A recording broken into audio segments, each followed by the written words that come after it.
মাৰ্ঘেৰিটাৰ ১ নং মাকুম পথাৰত মহিন্দ্ৰা ডিলাৰত নতুন মডেলৰ মহিন্দ্ৰা বাহনৰ শুভমুক্তি। বুধবাৰে মাৰ্ঘেৰিটাৰ ১ নং মাকুম পথাৰত ভাৰতৰ এটি জনপ্ৰিয় গাড়ী ব্ৰেণ্ড মহিন্দ্ৰাই XUV 3XO মডেলৰ এখন নতুন চাৰিচকীয়া বিলাসী বাহন মুকলি কৰে।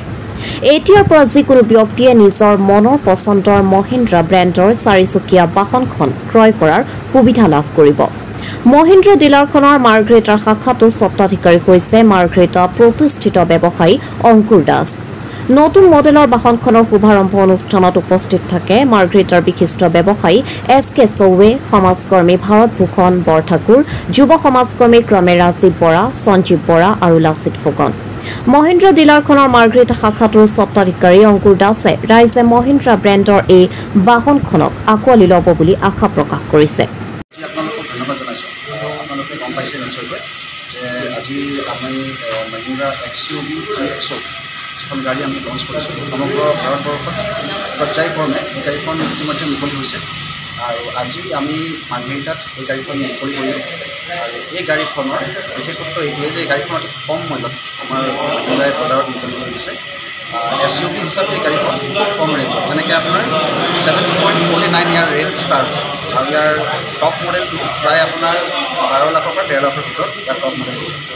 আৰু এই গাড়ীখনৰ এডভান্টেজ আৰু বিশেষত্ব এইটোৱে যে গাড়ীখনৰ ফিচাৰ্ছৰ ক্ষেত্ৰত কোনো ফূৰ্তি ৰখা নাই। গাড়ীখনৰ ফিচাৰ্ছেই হওক বা গাড়ীখনৰ লুকছেই হওক, গাড়ীখনৰ আটকধুনীয়া আগফালে বাম্পাৰেই হওক, পিছফালে কানেক্টেড টেইল লেম্পছটোৱেই হওক, একদম জাকত জিলিকা ধৰণৰ মুকলি কৰি দিছে। আৰু এই গাড়ীখন কাষ্টমাৰে লৈ চলায়ো খুব সুবিধা পাব নিজৰ পৰিয়ালৰ লগত। গতিকে গাড়ীখনৰ ছেফটি ৰেটিঙৰ পৰা আদি কৰি গাড়ীখনৰ লুকছ, গাড়ীখনৰ ফিচাৰ্ছৰ পৰা আদি কৰি গাড়ীখনৰ গ্ৰাউণ্ড ক্লিয়াৰেঞ্চ, গাড়ীখনৰ হুইল বেছৰ পৰা আদি কৰি গাড়ীখনৰ ইঞ্জিন, গাড়ীখনৰ CCৰ পৰা আদি কৰি গাড়ীখনৰ মাইলেজ, সকলো ক্ষেত্ৰতে গাড়ীখনৰ আৰু সেইভাৱে বজাৰ মুকলি কৰি দিছে। আমাৰ বিশ্বাস যে গাড়ীখনত গ্ৰাহকে ভাল ৰেছপন্স দিব আমাৰ পৰা। আৰু গাড়ীখনৰ ইঞ্জিন যিটো আছে, ইঞ্জিন আপোনাৰ 3টা ইঞ্জিন আছে। আপোনাৰ এটা হৈছে পেট্ৰল ইঞ্জিন, এটা হৈছে পেট্ৰল TGDI ইঞ্জিন, পেট্ৰলৰ 2টা ইঞ্জিন। আৰু দ্বিতীয়তে 3 নম্বৰটো ইঞ্জিন আছে আপোনাৰ ডিজেলৰ ইঞ্জিন, ডিজেল CRD ইঞ্জিন। পেট্ৰলৰ 2টা ইঞ্জিনত, এটা ইঞ্জিনত আপোনাৰ 200 NM টক, এটা ইঞ্জিনত 230 NM, আৰু ডিজেলৰ যিটো ইঞ্জিন আছে সেইটো ইঞ্জিনত 300 NM, 3টা ইঞ্জিনত দিছে। আৰু গাড়ীখনৰ এটা খুব ভাল লগা ফিচাৰ্ছ আছে, সেইটো হৈছে আপোনাৰ ADAS লেভেল 2।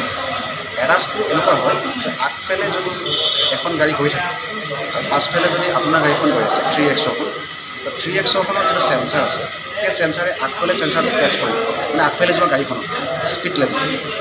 যদি কেনেবাকৈ আগফালে যোৱা গাড়ীখন যদি 50 স্পীডত গৈ আছে, আপোনাৰ গাড়ীখনো যদি 50 স্পীডত গৈ আছে, সেই মানুহজনে স্পীডত গৈ আছে, আপুনিও স্পীডত গৈ আছে, তেওঁ যদি তৎক্ষণাৎ ব্ৰেক প্ৰেছ কৰি দিয়ে আপোনাৰ গাড়ীখনটো লাগি যাব পাৰে, এটা দুৰ্ঘটনা হৈ যাব পাৰে। এই ADAS ফিচাৰৰ লেভেল 2 বেনিফিট এইটোৱে যে গাড়ীখনৰ যেতিয়া আগফালে গাড়ীখনে হঠাৎ যদি ব্ৰেক প্ৰেছ কৰি দিয়ে, আপোনাৰ গাড়ীখনে চেঞ্চাৰে কেটছ কৰি সেই লেভেলটোৰ লগত মিলাই আপোনাৰ গাড়ীখন অট'মেটিক ব্ৰেক প্ৰেছ হয়।